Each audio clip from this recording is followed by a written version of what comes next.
Okay, so we are back with the second episode of the premiere of the season 3 of Greenleaf, The Space Between. So, Mae told Pastor Greenleaf that he can come back only until they resolve the whole tax situation. So, Pastor Greenleaf, he's obviously been relegated to the guest room. I guess one of the many guest rooms in this mansion, right? So he's tossing and turning and moaning and groaning, and you can just tell he's just miserable. So he gets up to go into the master bedroom, and he tries to climb in bed with Mae, and she's like, "What the hell? Like, what the hell are you doing? We ain't cool enough for you to be coming in here, right?" And so he was like, "Well, we agreed to put up a united front until all this is resolved." She was like, "Look, it's I forget her name, the lady who won the Powerball. It's her we're trying to get over on. Not the kids, and definitely not ourselves. Basically, I'm not gonna fake it with you. You already know where I stand. Get your ass on the couch."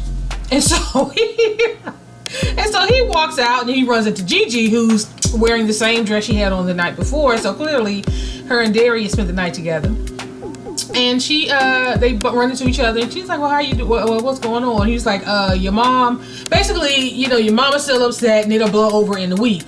And so Gigi was like, "Dad, even you don't believe that." And he said, "You know what? I'm not walking by sight. I'm walking by faith."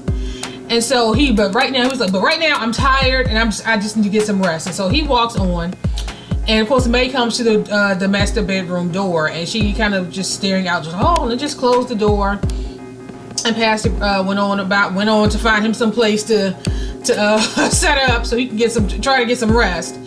And I guess Gigi went on to her room. So this is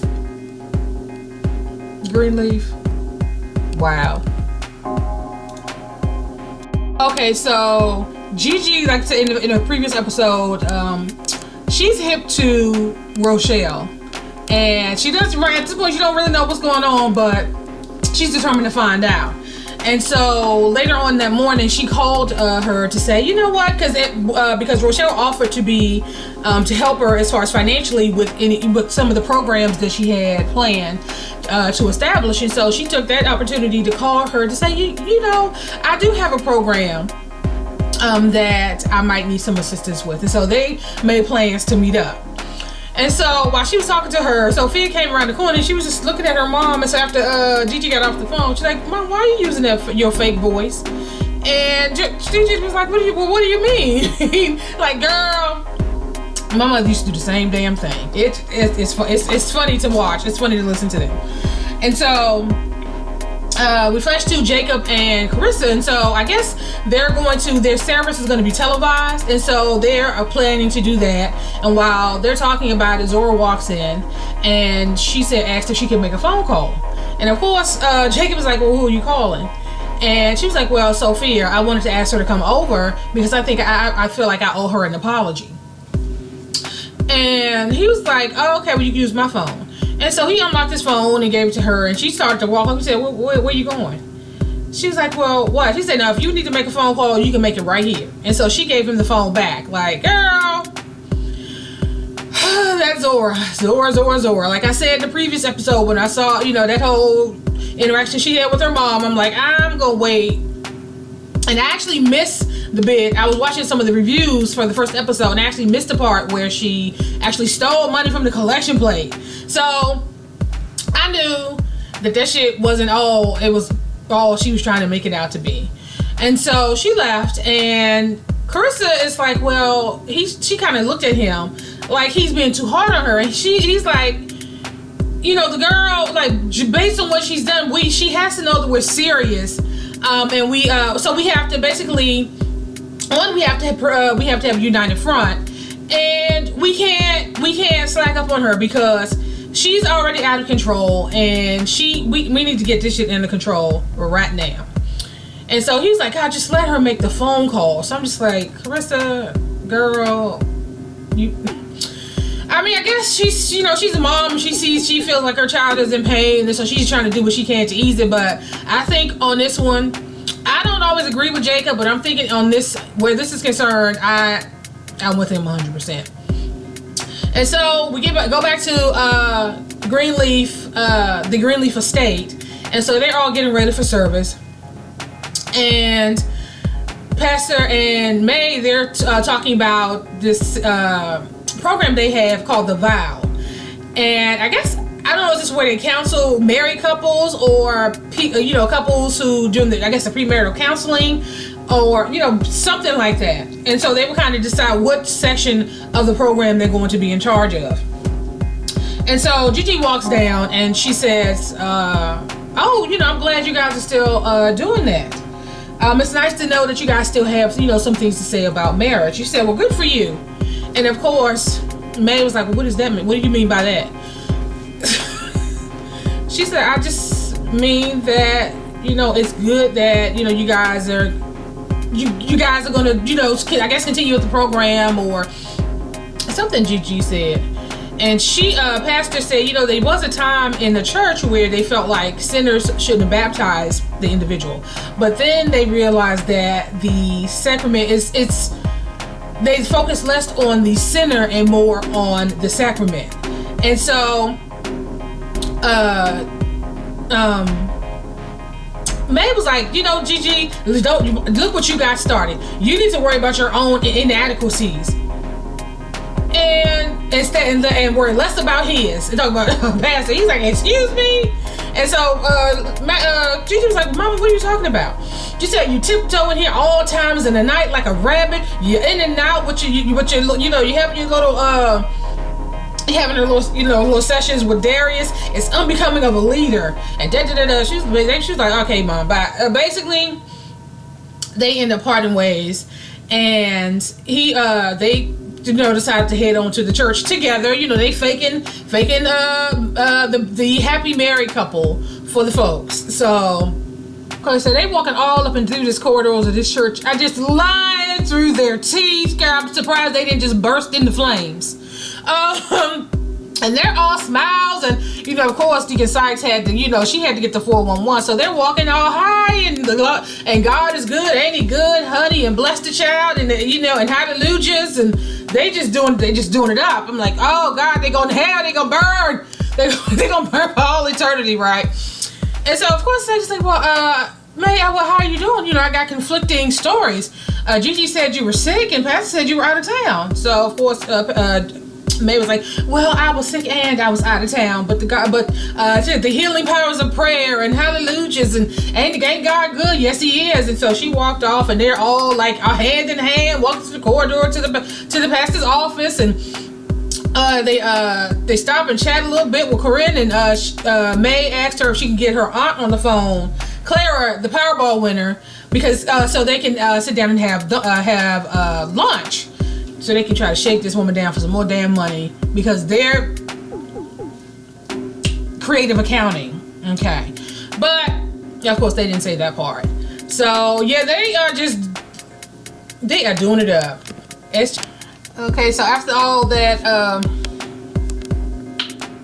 foolery with Pastor and Mae, Gigi sits down with her for her meeting with Rochelle. And she is trying to raise money to create a legal defense fund for domestic abuse survivors. And Gigi mentioned her uncle, and she said, well, I know you've heard about what he did. And Rochelle was like, yeah, I'm glad he's dead. And so she was like, yeah, I had my own struggles with that. And Gigi was like, what do you mean? She said, well, she didn't really go into much detail about it, but they talked a little bit. And she said, well, what are you shooting for? And they agreed on, initially Gigi said $25,000. And she was like, well, let's shoot for 50. She said, well, I know quite a few people who would, be willing to donate for various reasons. She said, it's great to talk to you, because this is Rochelle, because I don't get to work with a lot of women. And Gigi was like, why is that? She said, because, some women, we just see each other as competition, but let's prove them wrong. And so, of course, she's like, oh, absolutely. The whole fakery, fool. They're both fake and full of shit. No, I'm not going to say Gigi is, but Rochelle definitely is full of shit. So, yeah, so Rochelle just left, and Gigi is kind of looking at her like, bitch, if only. And so she's, Rochelle's left Gigi's office, and on her way out, she bumped into the bishop. Well, well, I don't want to say she bumped into him. It was intentional. She intentionally went, to see him, and he said, "Oh, well, what brings you here?" She said, "Well, I was in the building, had a meeting with Gigi, and I just thought that it wouldn't be right for me to be here, and I just swing by to say hello." And she's like, "Oh, well, how are you holding up?" He's like, I'm doing good. I'm doing good." She said, "Well, maybe you should think about renting a suite or something," she said, "because those fees at the Biltmore can sneak up on you." And he said, "Oh, well, actually, I'm back home." But so she's like, "Oh, you are? Well, I'm happy for you. Congratulations." The bitch she just venom. You could just see it all on her face. She's like, "God damn it!" So obviously, it's gonna make it a lot more difficult for her to have access to him after hours, and her not being able to explain why. So that just threw a little monkey wrench in their plans. They ain't gone good. Okay, so on her way out, on Rochelle's way out, she runs into Mae, and she says to Mae, how's Zora doing?" And Mae is like, in what way do you mean?" She said, "Well, at that age, running away can sometimes seem like the answer, but it rarely ever is." And Mae was like, "Well, I wouldn't know anything about that because I usually stand and fight." And so she proceeded to walk away, and Rochelle was like, "Oh, well, look at me trying to feel important, and here I didn't got a word.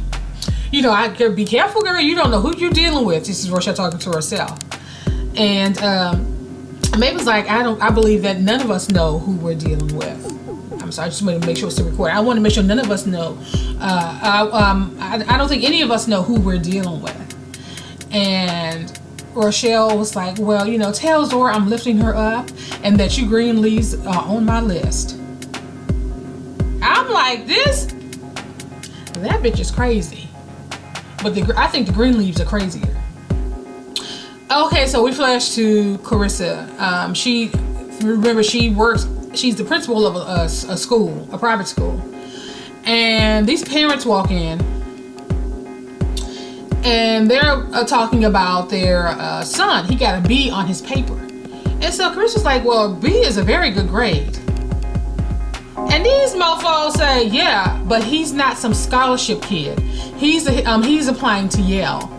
And so Kerissa was like, "Well, I have to say on behalf of those scholarship kids, the donations are greatly appreciated. But they said, well, what are you going to do to fix this?" And so she said the best thing that I could do was get him a tutor. And she was like, the mom was like, no. She brought a copy of his paper that he wrote, and she gave it to Kerissa and was like, "Read that and tell me it's not an A." And like, Kerissa gives out the grades. Shouldn't you be talking to the damn teacher? Like, and Kerissa, I don't think they know her. We all have our home personality and our representative when we're out in public. And right now they've been getting Carissa's representative. So it's going to be interesting to see how much of that Carissa's going to take. Okay, so Tasha Skanks is really trying. She's really trying Kerissa. Okay, so that now I'm thinking after watching that last scene that those parents are probably members of Triumph. And Tasha might know them and sent them there to delay Kerissa while she stands next to Jacob at this little event they had at the church. So I'm assuming this event was for like people who were thinking of joining the church. And of course you have the pastor and the first lady up there that's supposed to be there. But conveniently, Kerissa gets tied up with these parents who want her to sit up and read a paper and determine and decide whether or not it deserves a better grade. So she's gets there, and of course it's at the end. People are up and leaving. So she's very apologetic to Jacob, saying, I'm sorry I got held up. These ridiculous parents, da da da da da. And so it was an older lady that walked up, and she didn't even know who Kerissa was. She was like, "Are you new? Are you a new member as well?" And she's like, "No, I'm the first lady." So she's like, "Oh." So she turns to Tasha. It was like, "Oh, I thought you were the first lady." And she was like, and then, you know, Tasha was like, oh, this is Mrs. something Gibson or something. She lives on the west side of Memphis, and she kind of hurried her away. And of course, Kerissa is standing there looking.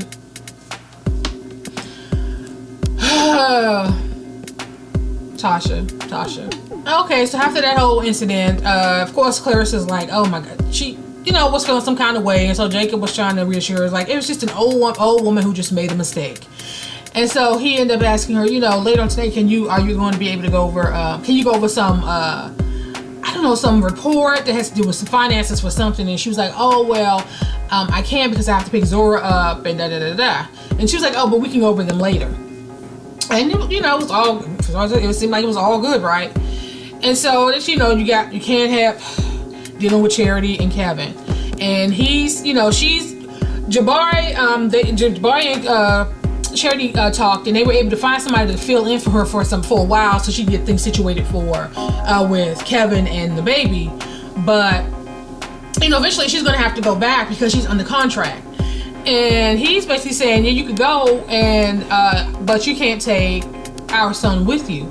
And so she was like, well, why are you doing this to me? You know this is my dream, and And he said, you're gonna be too busy, and what's gonna happen? He's gonna spend most of his time left with strangers. And she said, Kevin, you work too. So basically, regardless of which parent he's going to be with, I'm still confused as to why somebody in the family can't keep him.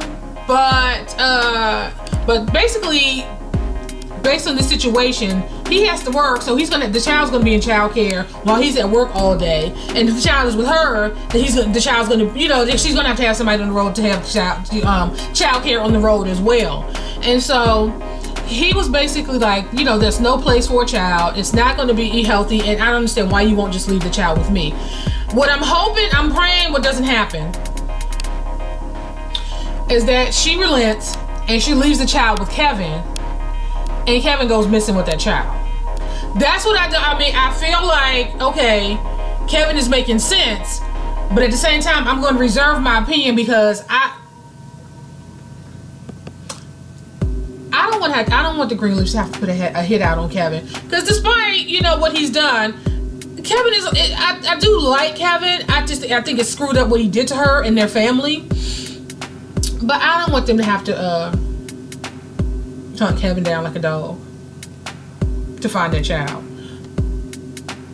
Jacob is about one of the biggest. Okay, so back at Triumph, Tasha just happens to walk in with this report that Kerissa was going to go over with him later on that night. And he's like, okay, so she's trying to make herself, you know, useful. And he was like, she was like, oh, well, you know, because, you know, a lot of pastors and first ladies would have kicked me to the curb when they took over. But, you know, she's just trying to make herself indispensable. She's saying but she's trying to see way to the church, but she's trying to make herself indispensable to Jacob. And so he's very appreciative. And so he's sitting there going through some catalog online, and she's like, oh, okay, so what are you doing? Oh, you know, Carissa's been so busy, I've just wanted to buy her something. And so she talked him into getting jewelry instead of clothing. And she said that, he said, can you buy jewelry on the internet? And she's like, oh, no, I can take you to my jeweler. And anyway, I can use a glass of wine. And he's like, a glass of wine? She's like, oh, yeah, that's how my jeweler gets down. He's like, well, it's kind of late. Do you think you could do this? Oh, I always have time to look at jewelry. I bet you do, bitch. I bet you do. Okay, so back at Greenleaf Estates.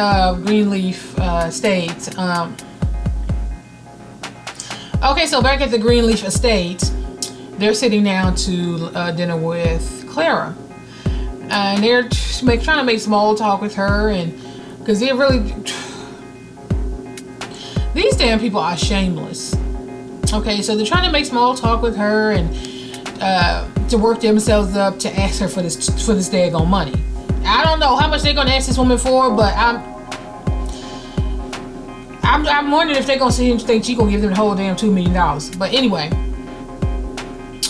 and she's like, you know, when I came in, you know, this house, you know, something seemed off.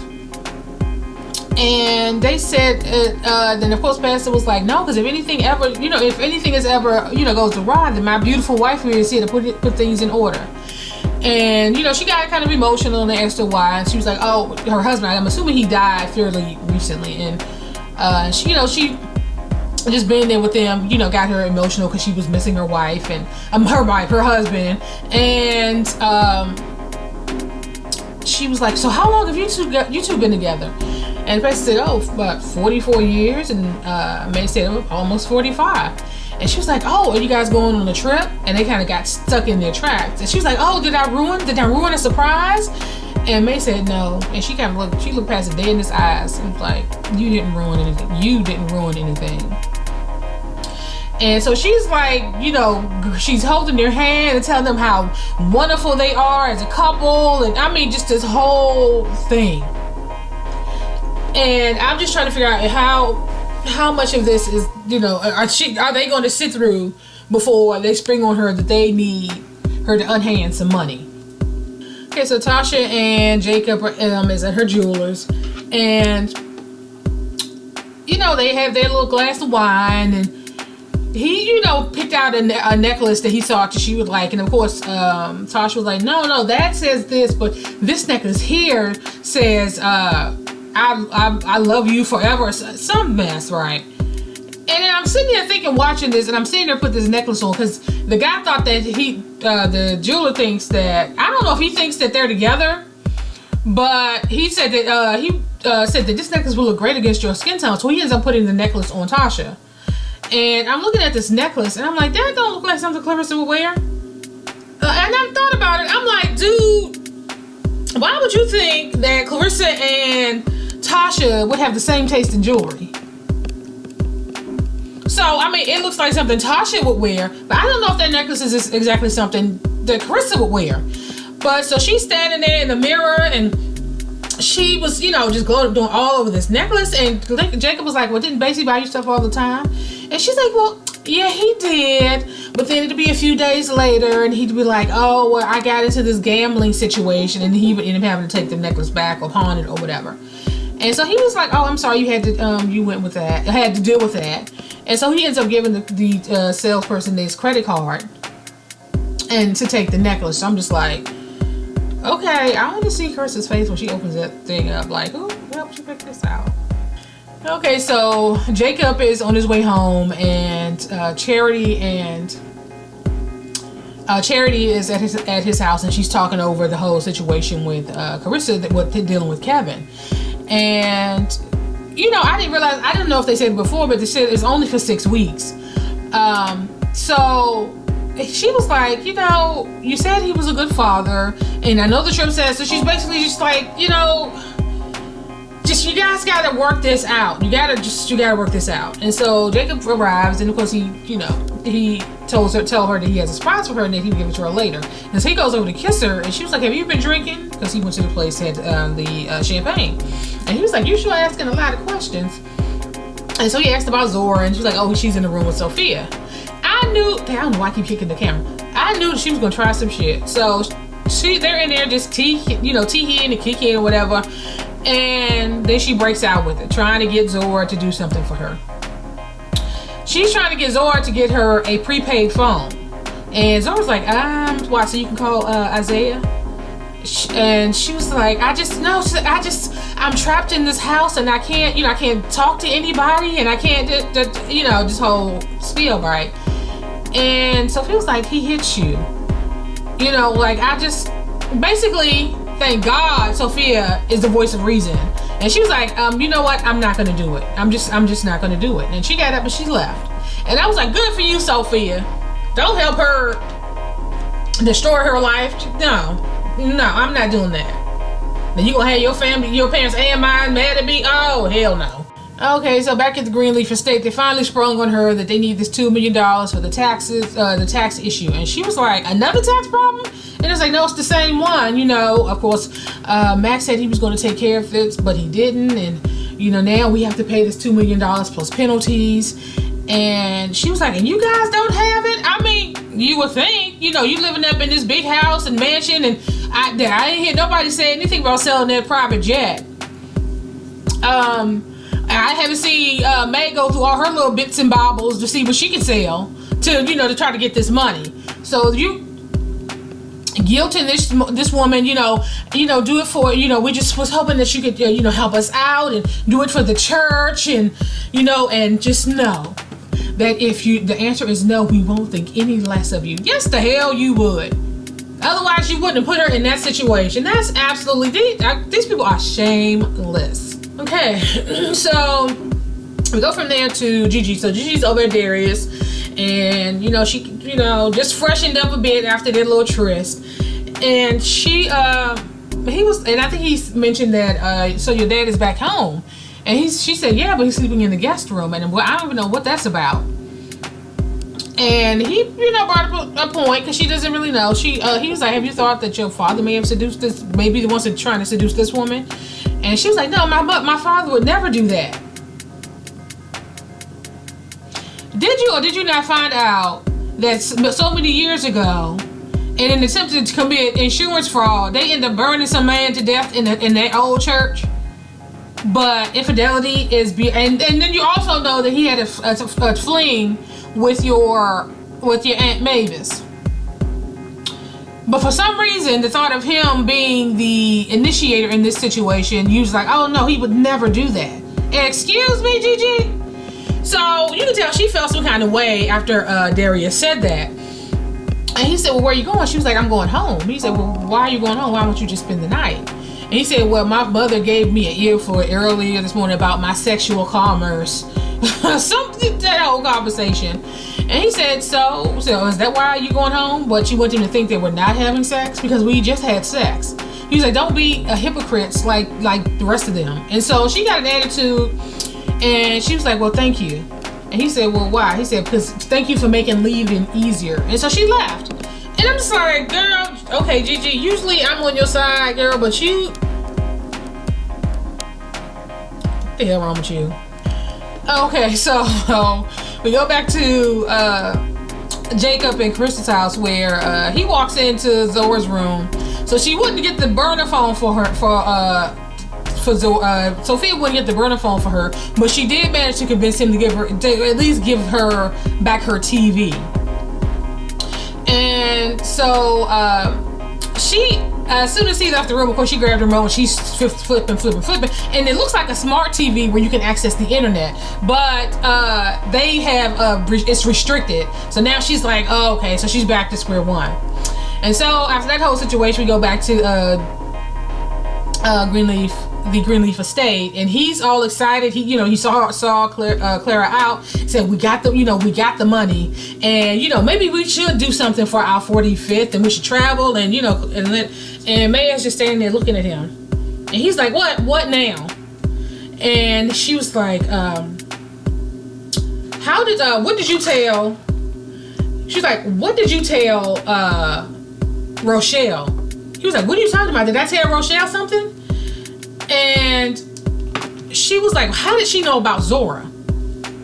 And so the pastor got stuck for a minute. He was like, well, I must have told her at some point. She was like, where? At the Biltmore? So when you left here, you went to her? You went crying to her? And he said, you are so desperate to will this non-existent affair. Okay, Bishop, cut the shit. Your ass was dead wrong for that whole thing, for that whole situation. But he also called her on hers. He said that he said you make a big deal about all your strength, but I've never seen a woman so fragile that she can't bear to look at her own sinfulness. And then she walked away, and she was left there stuck. It's like, yeah, you're not innocent in all this. So despite what you want to say about him, honey, First Lady, you got some skeletons in your closet that we haven't really completely that you haven't completely cleared out, because now, I think last season people was kind of speculating, okay, so all those children passed to Greenleafs. Okay, so Jacob is about to get some nookie, so he presented Kerissa with a necklace, and apparently she liked the necklace. Okay, I stand corrected. And so they was all like lovey-dovey. She's like, meet me in the bedroom. And so he actually took a picture of Tasha wearing the necklace, and he had no assistant to delete it from his phone, but ain't no telling if he sent her a copy of it. So I'm like, damn, Jacob, she just set you up. You know, as soon as she flaunt that picture in front of Kerissa, Kerissa's gonna feel like shit. Wow. Okay, so we're back at the Greenleaf estate, and he's Pastor Greenleaf. He's just down at, I guess, his den or whatever, watching TV, and Gigi walks in, and she starts asking them questions about mom. She's upstairs crying, and what is this issue thing with you and Rochelle? And she has a right to be concerned because she's flaunting in and out of this church like she runs the place, and why won't you give her up? And so he was like, well, if you feel like she's such a problem, why did you ask for her help? And she was like, if she's gonna be up in that church, then we need to get something out of her. And she was like, Mama, she's upset, and I think after what you did with Aunt May, you owe her that respect. And he went on and told her, your mother slept with Lionel. She had an affair with Lionel. And of course, Gigi's face completely was all contorted. He was like, mm-hmm. So good night. So he basically just waved her on so he can finish his drink and finish watching his TV show. So, Lord, I remember watching something listening to someone, it's a YouTuber, and she was having a discussion, and she made the comment that said that women are the keepers of the family secrets, and it seems like Gigi just be getting all the business. So, I don't know if people are going to argue whether he was right or wrong for telling her that, but shit is out there now. Okay, so you know what Gigi did after finding that out? She went right on upstairs to her mammy's room and said, Daddy told me that you had an affair with Lionel. And Mae was like, I don't believe that man. She said, I'm going to assume it's true. And so she was like, you don't have the right to ask me questions about anything. This is Mae talking to Gigi. And Gigi was like, all of the stuff that you let happen under this roof, all the stuff you let happen in the church, I am tired of being blamed for everything, she just went off. It's like, I'm done. I'm just done with you. All these questions about my what I'm doing and my sex life and all this shit you got to talk about, and you stepped out on your husband. She was basically like, I'm done. I'm tired. I'm just sick of it. And and Gigi went on and stormed out. Like, that was the end of that. And so initially, Charity decided that she was going to relent and she was going to leave the baby with Kevin. That was until she went to the apartment and, did her little walkthrough, and she realized that Kevin and Aaron lived together. And so she ends up calling Jabari to say, you know what, I'm not going to be able to do it. And so, of course, he's pissed, right? And so he's, begging her, like, I don't understand. Well, what are you talking about? We have to do this. She was basically like, we can't, I can't leave right now. She said, but we're still good, but we still have each other. And he hung up on her ass. So was Jabari only interested in her for her talent, for her career, the potential trajectory of her career?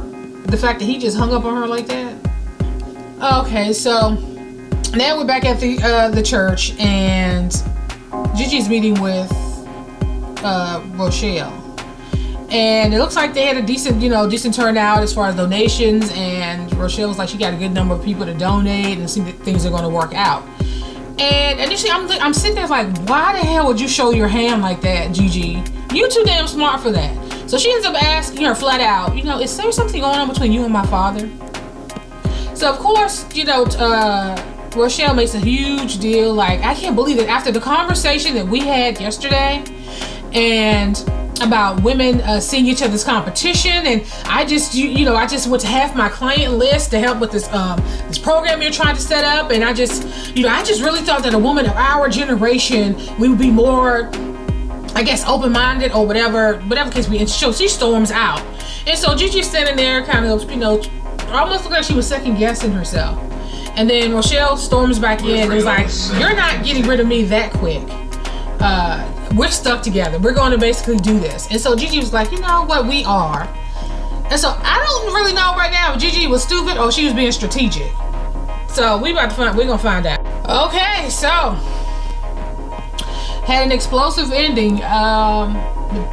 Mae storms into his office, James' office, and I need to start calling him by his name.